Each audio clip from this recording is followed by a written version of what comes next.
नमस्कार, जय हिंद। भारत तक देख रहे हैं आप और मैं हूँ ऋषिराज। आज हमारे साथ एक बेहद ही खास मेहमान जुड़े हुए हैं। इस बातचीत में हमारे साथ हैं मेजर एमडी अली शाह साहब। और सर जो हैं उनको काफी एक्सपीरियंस है, वास्ट एक्सपीरियंस है। तमाम जगहों पर ऑपरेशनल स्किल्स के साथ वो तमाम एक्सपर्टीज राय रखते रहे हैं। मीडिया इंडस्ट्री में जाने माने चेहरे हैं बतौर डिफेंस एक्सपर्ट। और अभी जो घटना हुई है जिससे पूरे देश में गुस्सा है और खासकर आर्मी पर्सनल इसे बहुत ज्यादा गुस्से में है। कारण ये है कि मणिपुर में जब आतंकियों का हमला हुआ, घात लगाकर हमला हुआ, तो उस हमले में जो हमारे कर्नल थे उनके साथ उनकी पत्नी और एक मात्र मासूम सा 5 साल का प्यारा सा बच्चा भी उस हमले का शिकार हुआ। 7 लोगों की जाने गई, शहादत हुई। और इसके कारण जो है गुस्सा काफी ज्यादा है कि आपने इसके पहले तक आप लोग जो है, जो आतंकी हैं, जो उग्रवादी हैं, माओवादी हैं, वो आर्मी पर्सनल सुरक्षा बलों को निशाना बनाते थे। और इस बार उन्होंने घर वालों तक को टारगेट किया है। और ये कारण है, ये एक ट्रिगरिंग पॉइंट है कि इसके बाद हमें बहुत ज्यादा लाउड जो ऑपरेशंस है वो देखने को मिल सकता है, जिसे हम मान के चले कि ऑपरेशन क्लीन के तहत जो है वो पूरे तरीके से। तो मेजर साहब, हमने हाल के वर्षों में देखा था, एक मेजर पुशबैक किया था हमने। म्यांमार तक हमने उनको पुश किया। लेकिन ये जो हमला हुआ है, इस हमले को आप कैसे देखते हैं?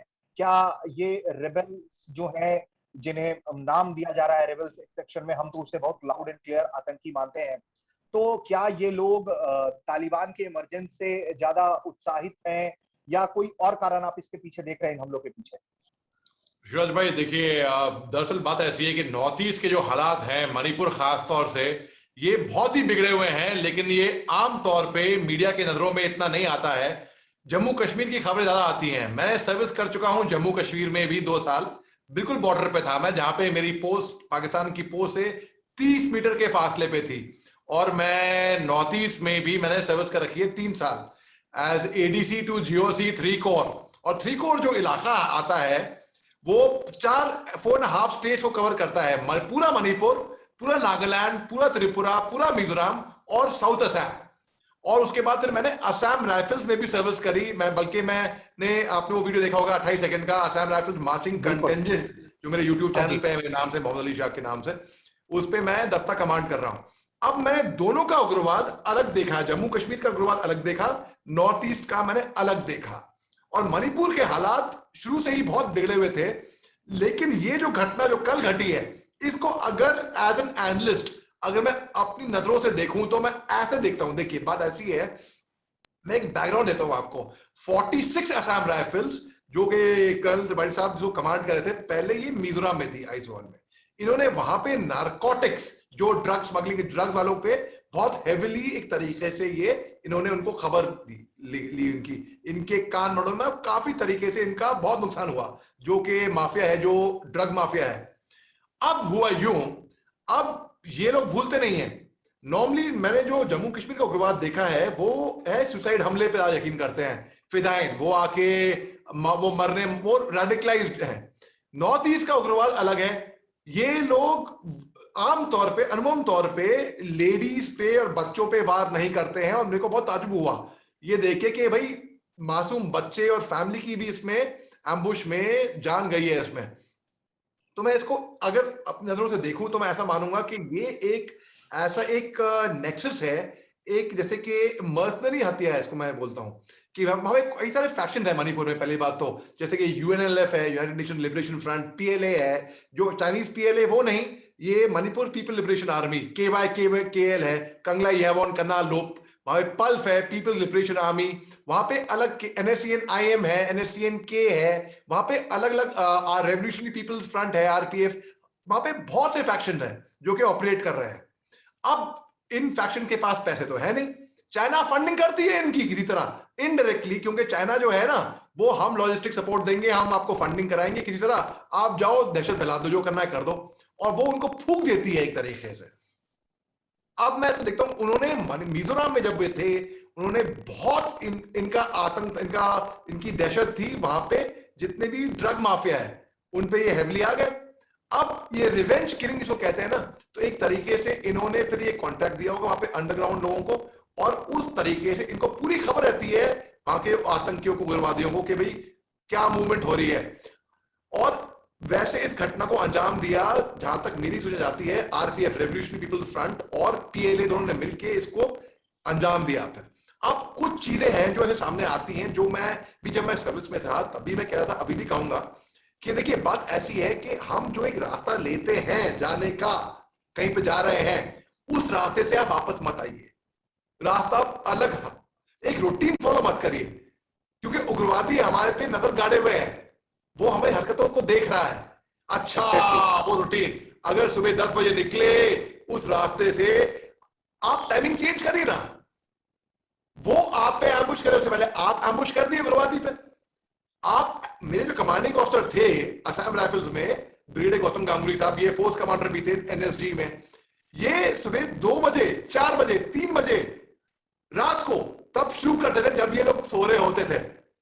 ऐसे ऐसे खतरों के इलाकों में से, जंगलों, घने जंगलों में से हमने ऑपरेट करा है। दूसरी बात, इसको मैं तब भी कहता हूं, और ये लेफ्टिनेंट जनरल जेडयू शाह साहब थे जो आर्मी के deputy chief of army staff थे, उनका मेरे को सौभाग्य भी हुआ है उनका एडीसी रहने का, उनका पर्सनल ऑफिसर, स्टाफ ऑफिसर। ये जीओसी 3 कोर थे। हम हेलीकॉप्टर में जाते थे, तो ये अलग हेलीकॉप्टर में, मैं अलग हेलीकॉप्टर में। ये कह रहे छोटी टुकड़ी में हरकत करिए, आप लंबी टोली मत बना के चलिए कि हाथियों की बारात जा रही है, आप छोटी टुकड़ी में, ताकि एलिमेंट ऑफ सरप्राइज जो होता है ना, वो ना हो। और दूसरी बात, जब हम हेलीकॉप्टर से जाके, मान लो हम चुराचंदपुर, हमने कई बार गए हुए हैं। अब चुराचंदपुर एक ऐसा इलाका है जिसको मैंने हवाई तौर पे हेलीकॉप्टर से भी देखी करी हुई है, इसकी गाड़ियों में घुमाऊं और पैदल पेट्रोलिंग भी करी है उस पे मैंने। तो वहां का एरिया, जोपी एरिया, समतल, जितने भी गांव है, पगडंडियां हैं, वो सब मेरे को जबानी मालूम है। मेरे को मणिपुरी भी आती है थोड़ी बहुत, मैंने सीखी वहां पे। जैसे कि जो अगर मेरे मणिपुरी भाई यहाँ पे देख रहे हैं, उनको मैं बोलना चाहूंगा आई नंगा नुमशे, तो मतलब, तो वो मणिपुरी लोग समझ जाएंगे इस बात को। मगर देखिए बात ऐसी है कि अब हमें यह समझना है कि वो लोग क्या कह रहे हैं। वो लोग चाह रहे हैं एक अपना देश होना, एक अपनी पैरेलल गवर्नमेंट, एक प्रॉपर सेटअप करना, कि उनका एक अलग देश हो।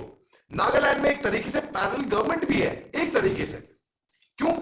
सिवाय एक उनका फ्लैग और करेंसी के अलावा, ये लोग, इनको टैक्स देना पड़ता है लोगों को, सिविलियंस को। वहां पे अंडरग्राउंड वो इंडियन गवर्नमेंट को टैक्स देते ही देते हैं, लेकिन के आटे की बोरियां हो गई या इन काइंड, वहां पे टैक्स कलेक्शन भी होता है। अब देखिए, तो ये कुछ सिक्योरिटी की चीजें हो गई। एक एंटोराज होता है, हमें बुलेट प्रूफ गाड़ियों का ज्यादा से ज्यादा इस्तेमाल करना चाहिए, जैसे कि दांतेवाला में सीआरपीएफ यूज करती है, वैसे भी। अब खतरे से खाली नहीं है। आप लोग, कई लोगों का ये इस पे प्रश्न होता है कि इंटेलिजेंस फेलियर भी हो सकता है, लेकिन ना, मैं इसको इंटेलिजेंस फेलियर नहीं मानता हूं। क्यों? क्योंकि एम्बुश जो होता है, ये कभी भी कहीं पे भी एक ऐसी घटना स्थल पे हो सकता है, किसी ऐसे इलाके में। तो ये, इसको मैं इंटेलिजेंस इलाका ही, मतलब हमें लगता है कि वो इलाका ही डेंजर जोन है, तो मतलब वहां तो डेंजर तो रहेगा ही।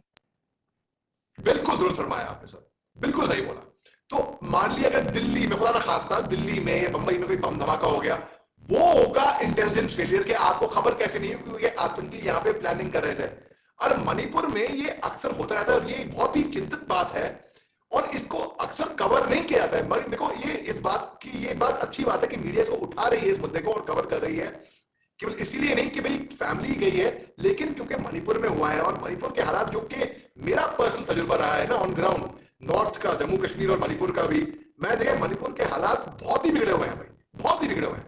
अब मणिपुर का एक बॉर्डर है जो कि बहुत घना जंगल में है, जो कि मोरे, जहां पे अभी 2-3 दिन पहले 43 असम राइफल्स ने वहां पे 250-300 केजी से ऊपर का आरडीएक्स पकड़ा था वहां पे।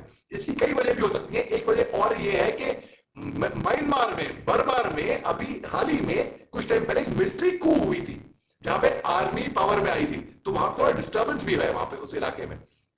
अब जो मोरे बॉर्डर है, जो जो जो बर्मा से लगा हुआ है, म्यांमार से लगा हुआ है, जैसे हमारे साइड में मोरे हो गया, उनकी साइड में तमू हो गया।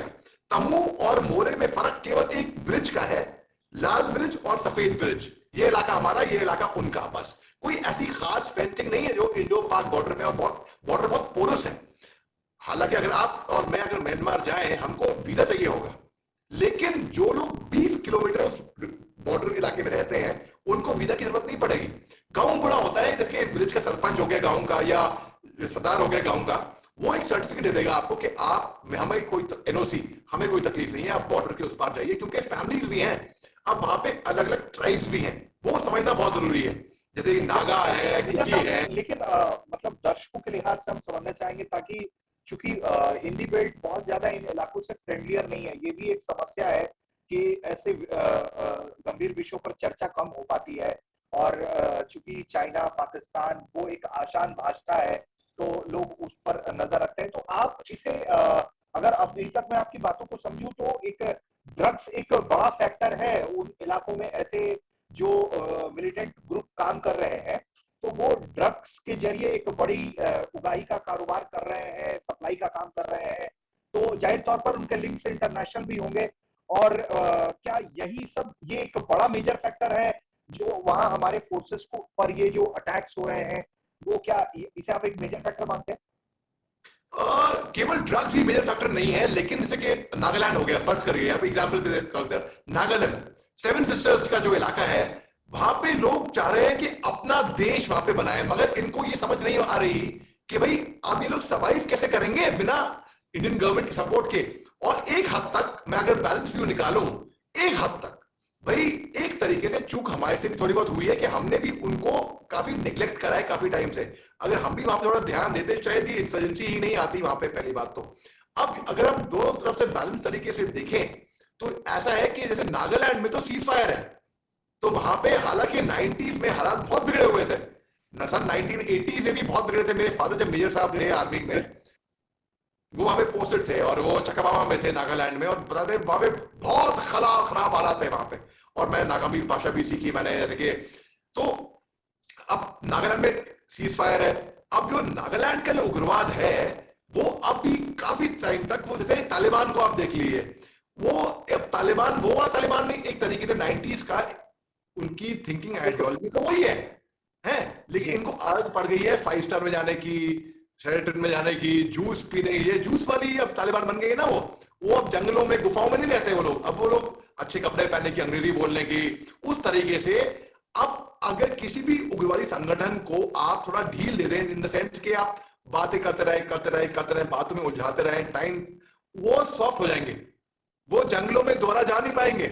उनको आदत बन जाएगी अच्छी बेहतर जिंदगी, गाड़ियां आ गई, पैसे आ गए, मोबाइल आ गया, अच्छे कपड़े आ गए, तो उनको थोड़ा सॉफ्ट बनाइए आप। सॉफ्ट मतलब कि अब वो बैटल हार्ड ही नहीं रहेंगे। अब दूसरी बात है कि भाई हम जब अब जब पिक्चरें आई तो हमने देखा कि सीओ साहब जो कमांडेंट साहब थे असम राइफल्स के, उनका एंटोराज जब जा रहा था, तो सीओ साहब, उनकी धर्मपत्नी और उनका बच्चा, और साथ में 4 जवान, जो प्रोटेक्शन पार्टी जो होती है भाई फौज में, हम लोग अपने जवानों की बहुत देखभाल करते हैं, उनका वेलफेयर देखते हैं हम लोग। और मैं आपको बताऊं, जब मैं फौज में था जम्मू कश्मीर में भी, नॉर्थ ईस्ट में, तो जैसे ही हमारी कॉन्वॉय जा रही होती है, अगर पंचर हो गया, गाड़ी खराब हो गई, और अगर कॉन्वॉय को मजबूरन किसी भी कारण अगर रुकना पड़े, तो मेरे जवान क्या करते थे, सबसे पहले आके मेरे अराउंड एक ह्यूमन शील्ड बना देते थे, सिक्योरिटी कॉर्डन। और मैं कहता नहीं भाई अब अपना हिफाजत देखो आप, नहीं साहब हम आप हमारे कमांडर हैं, आपको आपकी हिफाजत करना है। तो एग्जैक्टली अब तो अब देखिए, अगर आप जवानों का वेलफेयर देखेंगे, हम जब एक फौज में आते हैं, हम एक कसम लेते हैं, चेटवुड क्रीडो, वो कहती है अंग्रेजी में, the safety honour welfare of your country comes first always and every time, the honour welfare and comfort of the men you command comes next, your own ease comfort and safety comes last always and every time. मतलब कि यानी कि देखिए, हमारा मुल्क, हमारा देश सबसे पहले, वतन सबसे पहले, उसके बाद जो जो जिन फौज को आप लीड कर रहे हैं वो तीसरे नंबर पे, और आखिरी में आप खुद आएंगे, आपके इंटरेस्ट आएंगे। तो हमने अगर बंदूक, जवानों को क्या चाहिए, उनको छुट्टी चाहिए टाइम पे, उनको गर्म पानी चाहिए नहाने के लिए, उनको गर्म खाना चाहिए। ये 3 चीजें अगर आपने उनकी वेलफेयर देख ली ना, वो आपकी हिफाजत करेंगे, और अपनी जान तक, अपने खून के आखिरी कतरे तक देश की भी और सब आपकी खिदमत करेंगे। जी बिल्कुल। और वही हमारे जो 4 जवान साथ में शहीद हुए हैं, वो अपनी फर्ज निभाते हुए भी उन्होंने अपनी सुप्रीम सेक्रीफाइस करा है, उन्होंने अपने लाइफ का इस देश के लिए। तो मेजर साहब, अगर हम नॉर्थ ईस्ट की एक समस्या को हम समझ चुके हैं ऑलमोस्ट, कि इसके 2-3 केंद्र बिंदु रहे हैं, आपने जो एक्सप्लेन किया हमारे दर्शकों के लिए। अगर moving to the next stage अगर हम बात करें, तो आप इसे इसमें अगर हम पहले इंटरनेशनल भूमिका की बात कर लें, तो कई एक्सपर्ट्स ने ये भी फ्लैग किया कि हमें ये भी देखना पड़ेगा कि हाल के दिनों में चाइना क्या कर रहा है उन इलाकों में? क्या चाइना किसी तरीके की इंटरनेशनल फंडिंग कर रहा है, आर्म्स दिलवा रहा है किसी एक रूट से? क्योंकि हमने ये देखा है कि चाइना जो है वो म्यांमार के लिए दिल खोलकर अब बैठा हुआ है। जब तक सरकार थी, तब तक उसे इंडिया के कारण दूर-दूर तक पटकने को नहीं मिल रहा था। और अब जैसे ही वहाँ मिलिट्री कू हुआ है, उसके बाद से चाइना के लिए एक तरीके से वो गेटवे खुल गया है। और क्या अभी इसमें इंटरनेशनल भूमिका देखते हैं किसी तरह की क्या? 100% बिल्कुल है। और ये चाइना का इसमें किरदार इसमें शुरू से था। अब वो इनडायरेक्टली इसमें इन्वॉल्व है, इनडायरेक्टली नहीं, इनडायरेक्टली। जैसे कि वो मैंने बताया कि वो लॉजिस्टिक सपोर्ट दे देगा, वो फंडिंग कर देगा। भाई हमने जितने भी हथियार पकड़े थे वहां पे सब पे था मेड इन चाइना। जो फॉरेन करेंसी जो आता है, काउंटरफेट नोट्स भी हमने पकड़े थे जब मैं 26 असम राइफल में था, कोहिमा में। तो ये मणिपुर से गाड़ी जड़ी चली थी और हमको खबर मिल गई थी, हमने उनको इंटरसेप्ट करा। जब लेडी की तलाशी करी तो देखा जी। भाई पूरे नकली नोट लाखों की तादाद में।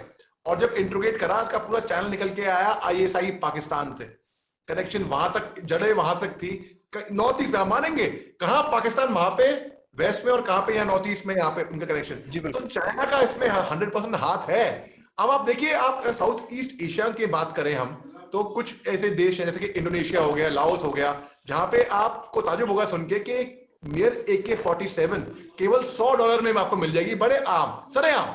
जैसे हिंदुस्तान में एयरगन मिलती है, उस तरीके से आपको वहां पे AK-47 RDX, आपको ये सब आपको आराम से मिल जाता है। और वो इलाका ऐसा है, खासतौर मोरे बॉर्डर पे पड़ता है, जहां पे स्मगलिंग बहुत होती है, ड्रग्स, बल्कि जो HIV वायरस है, जो एड्स है, वहां पे नॉर्थ ईस्ट में ज्यादा क्यों है? इसके लिए है क्योंकि वहां पे ड्रग्स बहुत है, बहुत वहां पे कॉमन है। इसी के लिए वहां पे HIV वायरस भी बहुत फैला हुआ है। अब देखें तो ये इस हत्या को एक तरीके से मानता हूं कि ये एक प्लान, एक टारगेटेड हत्या थी, एक रिवेंज किलिंग जिसको बोलते हैं। मैं तो उस तरीके से देखूंगा, केवल एक नॉर्मल इंसर्जेंसी की तरीके से नहीं। इनको मालूम था कि सीओ साहब की गाड़ी है, ये वहां पे जा रहे हैं इन्होंने। अब क्या है, जो ड्रग्स का माफिया है वो तो डायरेक्टली नहीं करेगा, तो वो कॉन्ट्रैक्ट देगा, जैसे सुपारी देते हैं ना कॉन्ट्रैक्ट किलर, वैसे उस तरीके से। बिल्कुल, अब ये जो बहुत वैलिड अंडरग्राउंड पॉइंट है फैक्शन आपका है, ये। और जो अंडरग्राउंड फैक्शंस हैं, इनके पास तो पैसे नहीं है किसी और को देने के लिए, तो फिर क्या करेंगे? ये वहां से ड्रग माफिया से पैसे उठाएंगे और ये सुपारी लेंगे। अब इनको मालूम हो या ना मालूम हो, हालांकि जहां तक मेरे को सुनने में आया कि RPF, रेवोल्यूशनरी पीपल्स फ्रंट, और जो PLA है, इन्होंने मिलके इस घटना को अंजाम दिया। और इनको इल्म नहीं था, ये ऐसा इनका कहना है कि इसमें महिला और बच्चे भी थे ना। मैं तो नहीं मानूंगा ये बात, क्योंकि सब खबर रहती है। हालांकि मैं देखा नहीं कि किसी स्कूल बस या एम्बुलेंस पे ये लोग एम्बुश कर रहे हैं नॉर्थ ईस्ट में, इनके अपने उसूल रहते हैं। इसलिए मेरी थोड़ी बहुत इज्जत भी थी एक तरीके से। भाई एक फौजी को, एक दुश्मन, जो दुश्मन फौजी है जिसे लड़ रहा है, अगर वो टक्कर का है तो कहीं ना कहीं एक दिल में, हाँ भाई ये भी टक्कर का दुश्मन है, कम से कम हम लड़े हैं इनसे, और हमने इनसे इंफॉर्मेशन भी निकाली है। अब सबसे पहले है कि इंफॉर्मेशन गैदर करना। जो मेरे जो कमांडिंग ऑफिसर थे, वो उन्हें बहुत जोर दिया कि आपकी इंफॉर्मेशन नेटवर्क बहुत अच्छा होना चाहिए। जैसे आप पत्रकार हैं, आपको अगर ब्रेकिंग न्यूज हो रही है, आपको अगर सोर्सेज हैं, आपको खबर मिल जाएगी, है, बजाय कि आप ढूंढते फिरो। अगर आपका इंटेलिजेंस नेटवर्क, मेरे खुद के कोर्समेट हैं कर्नल D श्री राम कुमार, जब ये मेजर साहब थे कुछ चंद एक साल पहले, इनको वहां पे इन्होंने बड़ा अच्छा ऑपरेशन करा था, जिनमें इनको अशोक चक्र से नवाजा गया। अशोक चक्र जो कि सबसे हाईएस्ट अवार्ड फॉर गैलेंट्री है, और मैक्सिमम लोगों को ये मरणोपरांत में मिला हुआ है, लेकिन उनको अलाइव, वो जिंदा है, शुक्र है, और वो कमांड भी कर रहे हैं अपनी बटालियन। बड़े अच्छे ऑफिसर हैं, हमने साथ में ट्रेनिंग करी थी एकेडमी में। तो इनको अशोक चक्रों से मणिपुर में नवाजा गया है, और जब मैं खुद उस टाइम पे वहीं पे नॉर्थ ईस्ट में सर्विस करा था। तो देखिए, आपको अगर मैं समझा दूं एक तरीके से, अगर आप इमेजिन करें, ये मोरे बॉर्डर रहा बर्मा के, वो मैं समझा दिया तमू। अब अगर नागालैंड से देखा जाए, अगर फर्ज करिए हम एक फ्लाइट पकड़ के नागालैंड में उतरते हैं, दीमापुर से हम जाएंगे बाय रोड टुवर्ड्स मणिपुर, तो घास पानी मेड्रिस हिमा रास्ते में पड़ेगा, फिर कोहिमा पड़ेगा। अब कोहिमा से अगर हम ईस्ट में निकल जाएं तो फुट जीरो, जसामी, वहां से टेक्नोपाल, फिर हम टेक्नोपाल में, मतलब टेक्नोपाल ये अपना उखरूल में ये तांकुल ट्राइब है, बहुत बहुत ही फेमस, तो ये वहां पे आ जाएंगे। उसके मणिपुर में अगर हम कोहिमा से जखामा की तरफ बढ़ते हैं, और वहां पे माओ गेट जो कि बॉर्डर इलाके पे है मणिपुर और नागालैंड के, फिर आप मणिपुर में प्रवेश करते हैं, वहां पे ज्वालामुखी नाम का गांव पड़ता है, और आगे जाएंगे सेनापति, फिर मंत्री पोखरी, फिर इम्फाल, उसके बाद लिमाकोंग जहां पे हमारी डिवीजन भी है। वो ये सब जो खबर मैं आपको बता रहा हूं, ये दरअसल और कोई ऐसी मैं आपके साथ कोई इन्फॉर्मेशन शेयर नहीं कर रहा श्रीराज भाई जो कि कॉन्फिडेंशियल हो। ये पूरा अगर हम सर्च करें इंटरनेट पे, गूगल पे अवेलेबल है, तो कोई नेशनल सिक्योरिटी का मामला इसमें नहीं आता कहीं पे भी। तो और वैसे भी वो कोई ऐसी कोई कॉन्फिडेंशियल इन्फॉर्मेशन मेरे पास है भी नहीं, और होती भी तो मैं शेयर भी नहीं कर रहा। लेकिन ये बात आम अनुमान ज्योग्राफिकली मैं आपको समझा रहा हूं मैं। जी जी। अब उसके बाद इम्फाल में उसके आगे बढ़ेंगे तो थोबैल डिस्ट्रिक्ट, फिर काक्चन, और उसकी वहां पे एक सोरा बस्ती है, छोटी बस्ती है ये, जहां पे एक 90s में बहुत इसमें यहाँ पे दहशत है। अब शांति धीरे धीरे आ रही है। फिर पलेल, फिर टेक्नोपाल जो कि पहाड़ी इलाका है, फिर मोरे, तो ये, और चाचनपुर, ये वहां पे एरिया, जोपी, समथल, जहां पे ये घटना घटी चाचनपुर डिस्ट्रिक्ट में, वो एक और जगह है लोकतक लेक। लोकतक लेक में एक फ्लोटिंग आइलैंड्स है, वहां पे इनके कई सारे ट्रेनिंग कैंप से अंडरग्राउंड फैक्शंस के अलग अलग, उनको असम राइफल और आर्मी ने मिलकर अंजाम दिया है और उनको एक तरीके तहस नहस करके मेजर बर्बाद। साहब, एक सवाल लगातार मतलब मेरे मन में आ रहा है, चूंकि कश्मीर को लेकर जहां तक हम देखते हैं, जैसे अपनी सेना है, सीआरपीएफ है, लगातार पुलिस के साथ वहां पर कार्रवाई कर रही होती है, तो वहां ओजीडब्ल्यू का बड़ा रोल देखा जा रहा है, और अब उनको भी आइडेंटिफाई करके या वो न्यूट्रलाइज हो रहे हैं या उनको अरेस्ट किया जा रहा है, कार्रवाई हो रही है। तो ओवरग्राउंड वर्कर जो है, क्या नॉर्थ ईस्ट सेक्शन में भी ये जो तमाम आतंकी संगठन है, इनको भी, इनके भी सिंपैथाइजर बड़ी मात्रा में आप देखते हैं? ओजीडब्ल्यू है, आपके वक्त में भी क्या इस तरह की चीजें देखने को मिलती थी, और अब के बारे में आपकी क्या जानकारी है? देखिए जम्मू कश्मीर में पहले आर्टिकल 370 था, 5 अगस्त 2019 से पहले, फिर वो एब्रिगेट हुआ, तो बाहर के लोग आके वहां पे वैसे ही आर्टिकल 371 भी है, जैसे कि हिमाचल भी हो गया, उत्तराखंड हो गया, वैसे ही नॉर्थ ईस्ट में भी है कि आप कोई बाहर का आदमी जैसे दिल्ली, बंबई का, या आप जैसा या मुझ जैसा वहां जाके प्रॉपर्टी नहीं खरीद सकता या गवर्नमेंट जॉब नहीं ले सकता, उस तरीके से वो वहां पे भी है। और वो एब्रिगेट नहीं हुआ है, ठीक है, अच्छी बात है, उनको रिजर्वेशन है वहां पे। मगर अगर आप और मैं जैसा आदमी अगर हम नॉर्थ ईस्ट में जाएं, तो हमको जैसे फॉरेन कंट्री जाते हैं ना, हमको वीजा चाहिए होता है, वैसे अपने देश में आपको यकीन नहीं होगा, आपको चाहिए होता है एक आईएलपी इनर लैंड परमिट और एक आरएपी रिस्ट्रिक्टेड एरिया परमिट, जो कि लेह लद्दाख में भी था पहले, लेकिन अब नहीं है वहां का रूल, क्योंकि अब वो यूनियन टेरिटरी बदल गया है, आर्टिकल 370, अब वहां पे आईएलपी आरएपी की जरूरत नहीं पड़ती वहां पे। लेकिन नॉर्थ ईस्ट में जरूरत पड़ेगी, तो वहां पे अभी खुद अच्छी बात है कि अभी ऐसा नहीं हुआ कि जो ओवरग्राउंड वर्कर है या बाहर से लोग आए हैं उनकी टारगेटिंग किलिंग्स हो रही है नहीं हो रही वहां पे, टच वुड, थैंकफुली। लेकिन जी हाँ, वो लोग, जैसे मनोरमा देवी का केस हुआ था बहुत पहले, अब इसमें बहुत बड़ी कंट्रोवर्सी हुई थी क्योंकि वहां पे arm forces special power act है।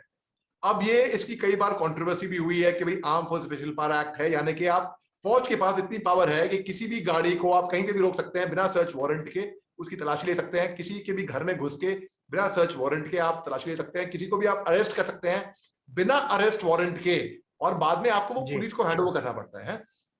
अब आप देखिए, अगर arm force special power act में कुछ अमेंडमेंट ला सकते हैं, उसको पूरी तरह से हटा नहीं सकते, मैं नहीं मानता, क्योंकि अगर हमको राष्ट्रीय सुरक्षा देखनी है, अगर फौज को वहां पे में ऑपरेट करना है, तो हम ह्यूमन राइट्स की तो बात कर लेते हैं वहां पे, जब मनोरमा देवी का केस हुआ, लेकिन वो अब तक साबित नहीं हो पाया, वो कि भाई क्या हुआ था, कि फौज ने उसमें गिल्टी थी कि नहीं थी है।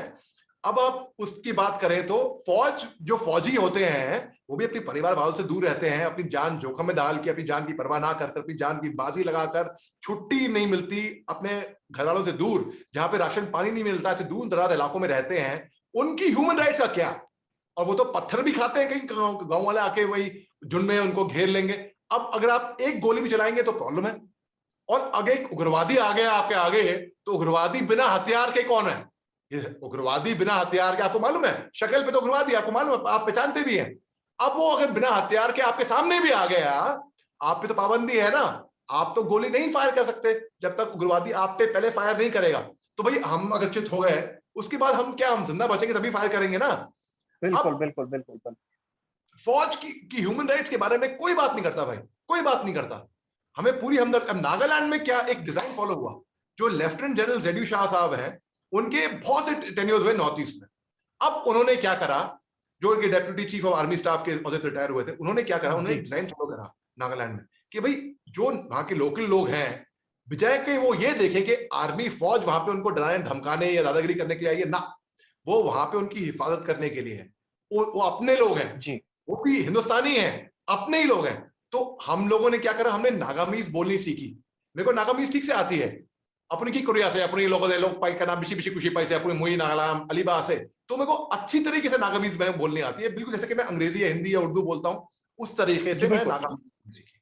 अब वहां के लोगों को लग गया, जो कि लगना भी चाहिए, कि हम उनके अपने हैं।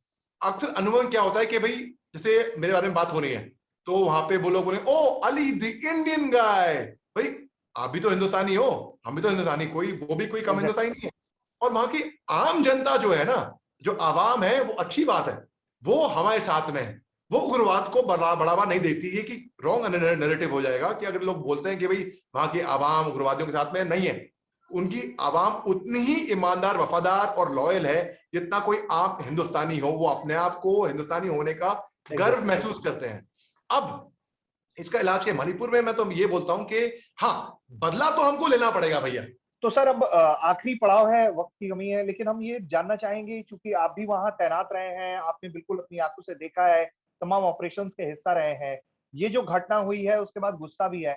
आने वाले वक्त में जिन लोगों ने इस तरह का हमला किया और जो अभी तक मिलिटेंट ग्रुप बचा हुआ है, उन इलाकों में ऑपरेट कर रहा है, जाहिर तौर पर वो गोली की भाषा में ही समझेगा, क्योंकि बातचीत उन्हें करनी नहीं है। इस तरह की घटनाओं के जरिए उनका संदेश साफ है।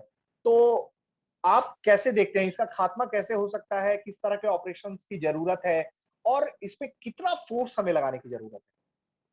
सबसे पहले मैं एक बहुत ही शांतिपूर्वक आदमी हूं, हालांकि मैं फौज में रहा हूं। मैं कभी खून खराबे में मैंने यकीन नहीं करा, क्योंकि मैंने खुद अपनी नजरों के आगे अपने जवानों को खोते हुए देखा है, अपनी बाहों में अपने साथियों को खोते हुए देखा है, उनको शहीद होते हुए देखा है। तो मैं कभी भी ये नहीं मानता कि जंग एक तरीका है, एक सोल्यूशन है, कभी मैं ये नहीं मानता। हाँ, अब ये कहते हुए भी मैं ये बोलूंगा, लेकिन इस ईद का जवाब तो हमको पत्थर से देना पड़ेगा। क्योंकि बात ऐसी है कि सीओ साहब की फैमिली पे हमला हुआ है। भाई पिछले बार हमने सीओ साहब खोए थे बिहार रेजिमेंट के, आप गलवान वैली में जी है। बिल्कुल बिल्कुल तब बिल्कुल। कितना गुस्सा था हमारे कि भाई हमारे, जब सीओ साहब की शहीद को मरणों, जब वो शहादत प्राप्त कर लेते हैं, तब गुस्सा जरूर होता है। अब पूरे बटालियन का मोराल नीचे होता है। तो हम जब बदला ले लेंगे ना, तो हमारे ट्रूप्स का मोराल ऊपर आएगा। अभी पूरी छानने की उस एरिया में आर्म फोर्सेस स्पेशल एक्ट को हम लोग बहुत अभी विनम्रता से पेश आ रहे थे। मैं तो कहूंगा थोड़ा हाश हो जाए। अभी वहां पे फटाफट पूरा एक देखिए, छोटी टोली में हरकत करें, एलिमेंट ऑफ सरप्राइज को कायम रखें। और बिल्कुल मतलब, क्या आपको एक एग्जांपल देता हूं मैं। अभी हमारे सीओ साहब जब जाते थे कहीं पे भी, तो उनके रेडियो ऑपरेटर खामोशी से, ताकि बाकी पोस्ट को खबर रहे कि सीओ साहब आ रहे हैं, भाई आपका बॉस आता है ऑफिस में, आप भी अलर्ट रहे कि भाई आपका बॉस आ रहे हैं। तो टाइगर माइक हो गए हैं, मतलब मार्च हो गए हैं, tiger crossed, alpha post over. तो ये सब खबरें, रेडियो सेट बिल्कुल ऑफ, रेडियो सेट पे कोई कम्युनिकेशन ना हो, सबसे मिनिमम कम्युनिकेशन हो, क्योंकि वो इंटरसेप्ट कर रहे होते हैं जो हमारे दुश्मन बैठे हुए हैं। दुश्मन के, मैं ये नहीं कह रहा कि बाहर से हैं, दुश्मन जो हमारे खिलाफ होंगे, जो फौज के खिलाफ होंगे प्रति, उनको कह रहा हूं मैं। तो वो सुन रहे हैं, पूरा उनके पास एक रेडियो सेट रहता है, पूरी टेक्नोलॉजी रहती है, और चाइना प्रोवाइड करती है सब हाईटेक टेक्नोलॉजी। अच्छा, अब बदल देने के बाद भाई एक वक्त आ गया है कि जहां पे इंडियन गवर्नमेंट को भी थोड़ा मिलिट्री तरीके के बाद भी पॉलिटिकल तरीके से भी उनके साथ इंडल्ज करे टॉक्स में, बातों में। क्योंकि बातों से ही तो बात निकलेगी, शांति तभी आएगी, अमल शांति तभी आएगी। अब उनके जो डिमांड्स हैं वो अनरीजनेबल हैं। मैं तो कहता हूं उनके डिमांड्स अनरीजनेबल हैं। वो एक अगर देश कायम कर लें अपने खुद का, वो सर्वाइव कभी नहीं कर पाएंगे, कभी नहीं कर पाएंगे। उनकी गलत फहमी है ये। लेकिन फिर भी एक बीच का रास्ता अगर हम इख्तियार करें, एक सीज फायर मणिपुर में होना बहुत जरूरी है। क्योंकि अगर अभी नहीं हो पाएगा तो हमारे जो दुश्मन लोग बैठे हुए हैं ताक लगा के, पाकिस्तान बैठा हुआ है, चाइना बैठा हुआ है, ये फायदा उठाएगा कहीं ना कहीं इनडायरेक्टली घूम फिर के। ये देखिए कि हिंदुस्तान में डिस्टर्बेंस, जम्मू कश्मीर का फायदा उठा ही रहे हैं ये लोग। वो एक हथियार की तरीके से यूज कर रही है पाकिस्तान, वहां पे उग्रवाद बढ़ा रही। अभी भी तकरीबन 400 उग्रवादी पाकिस्तान से कश्मीर में बैठे हुए हैं छुप के, और ये खबर भी आई हुई है। और देखिए इंटेलिजेंस, और हमें अपनी इंटेलिजेंस पहली बात बढ़ानी पड़ेगी। एक होता है चौकीदार है जो डंडे से जागते रहो, और एक होता है शिकारी जो खामोशी से जाके हरकत करेगा, और एक होता है रेस का घोड़ा जो साल में एक बार दौड़ेगा, और एक होता है जो साल भर काम मेहनत करेगा लेकिन कुछ नतीजा हाथ नहीं निकल के आएगा है। तो एक रेस के घोड़े की तरह हम ऑपरेट करें जो कि अपनी इंफॉर्मेशन अच्छी करें। उसके बाद हम एक चौकीदार की तरह नहीं, एक शिकारी की तरह खामोशी से छोटे दलों में, छोटी टुकड़ियों में हरकत करें। और जो मेजर साहब, शिकारी से मुझे याद आया कि जैसे जम्मू कश्मीर में आतंकियों को सपने में पारा एसएफ आता है कि भाई वो तो भूत होते हैं, कहीं से भी आ जाएंगे वो, तो मुझे लगता है कि कुछ वैसा टेरर जो है उनके मन में ये डालने की जरूरत है कि अब आपका टाइम खत्म हो गया है, अब ये टाइम हमारा ही है, नहीं मान रहे हो आप, अब आपकी टिकट जो है वो काटेंगे ही हम। बिल्कुल सही बात है भाई। मैं बताऊं ऋषिराज भाई, जब मैं नॉर्थ ईस्ट तबादला हुआ मेरा, तो मेरे दोस्तों ने बोला जो मेरे कॉलेज में थे, भाई तुम एक खतरे के इलाके में थे, जम्मू कश्मीर में एक और खतरे के इलाके में जा रहे हो। मैं कहा खतरा किसको है भाई, है? हमको खतरा नहीं है, खतरा है हमारे दुश्मनों को, उन उग्रवादियों को। कि भाई तब मैं लेफ्टिनेंट से कैप्टन बना था कि कैप्टन मोहम्मद अली शाह वहां पे आ रहे हैं, तो खतरा उनके लिए है। तो आपने बिल्कुल दुरुस्त फरमाया कि बिल्कुल उनके सपनों में भी आना चाहिए कि भाई इंडियन आर्मी है, असम राइफल्स है, वो आके वो भूत बना देगी, इन लोगों का भूत बना देगी वहां पे, खोज खोज के खुदेड़ खुदेड़ के। अभी दुश्मन को वहां पे उग्रवादियों को दबोचना है, सबसे पहले हमारा प्रायोरिटी है, सबसे पहले बदले की भावना नहीं है भाई, ये है कि एक सबक सिखा दें ताकि आइंदा फोर्स की तो आदमी अलग है, ठीक है, जो उनकी फैमिली है उनके साथ ऐसी घिनौनी हरकत ना करें ये। एग्जैक्टली। तो सर बहुत बहुत शुक्रिया आपका भारत तक से जुड़ने के लिए, आपकी राय रखने के लिए, चूंकि आपकी राय बहुत महत्वपूर्ण थी, क्योंकि आप वहां पर ऑपरेशंस का हिस्सा रहे हैं, आपको बेहतर इलाके के बारे में मालूमात है, जानकारियां हैं वहां के बारे में कि वहां किस तरह के ऑपरेशंस होते हैं, क्या खतरे होते हैं ऑपरेशंस के दौरान, और ये कितना अलग है जम्मू कश्मीर के सिनेरियो से, क्योंकि इलाका जबकि ये और भी ज्यादा जंगलों वाला और खतरनाक हो जाता है और ये इंटरनेशनल बॉर्डर्स को शेयर कर रहा होता है, तो किस तरह की चुनौती है, क्योंकि वहां एक बड़ा दुश्मन, जिसे आजकल हमारे सीडीएस साहब ने भी कहा है कि दुश्मन नंबर 1 है चाइना, तो उसका कितना हेल्प हो सकता है। तो ये तमाम बातें आपको बताने, आपने हमें बताई मेजर एमडी अली शाह ने। तो आपका बहुत बहुत शुक्रिया सर भारत तक से जुड़ने के लिए या राय रखने के लिए। आगे भी हम तमाम मसलों पर आपके साथ जुड़ते रहेंगे, बातचीत करते रहेंगे। बहुत बहुत शुक्रिया सर आपका भारत तक से जुड़ने के लिए। शुक्रिया बहुत ऋषिराज भाई, और मैं इसको आप एडिट कर लेगा इस बात को, मैं एक और पॉइंट सामने रख रहा हूँ, 2 मिनट बचे हैं भाई। जैसे नागालैंड में एक ट्राइबल कल्चर है, जैसे कि आप नागा में आप आओ हैं जो कि मकोकचुंग से हैं, आप अंगामी हैं जो कि कोहिमा से हैं, आप सेमा हैं जो कि जोनो भुट्टो से हैं, आप लोथा हैं जो कि वोखा से हैं, आप कोन्याक हैं जो कि मॉन या ट्विनसांग से हैं, आप चाकिसांग हैं जो कि फुटजीरो चसामी से हैं। तो उस तरीके से एक ट्राइबल कल्चर बटा हुआ है। उसी तरीके से मणिपुर में भी एक ट्राइबल कल्चर बटा हुआ है जो कि नागा और कुकी, जिनकी आपस में बनती नहीं है, और जो माइते हैं जो कि मणिपुर के हिंदू हैं वहां के, उनको माइते बोलते हैं, माइते बाइते पाइते, इस तरीके से उनके सब सेक्ट्स और सेक्ट्स हैं। ये समझने की बहुत जरूरी है, बहुत जरूरत है, वहां पे वक्त गुजारे और वहां पे समझे ट्राइबल कल्चर क्या है, वहां का कल्चर क्या है, ट्राइबल एफिनिटी क्या है, ज्योग्राफी क्या है, डेमोग्राफी क्या है, इनकी डिमांड्स क्या है। जब ये समझ पाएंगे आप वहां पे वक्त गुजार के, वहां पे एक chairman cease fire monitoring group है जो कि कोहिमा में बेस्ड है, उनका मकसद है कि वहां पे अमल शांति रहे। तो उस तरीके से जब हम समझ जाएंगे वो उस इलाके को, तभी हम यहाँ पे एक इसका एक डायग्नोसिस हो जाएगा, उसके बाद हम इसका इलाज कर पाएंगे। जी बिल्कुल बिल्कुल, बहुत बहुत शुक्रिया सर, तमाम अपने इन विचारों के लिए, आपके बहुत काम आएंगे। हमें लगता है कि हमारे जो दर्शक देख रहे होंगे उनको भी काफी समझने में इस इंटरव्यू के बाद काफी मदद मिलेगी। तो बहुत बहुत शुक्रिया सर हमारे साथ जुड़ने के लिए। आप लोग देख रहे थे भारत तक, देखते रहिए भारत तक। नमस्कार, जय हिंद।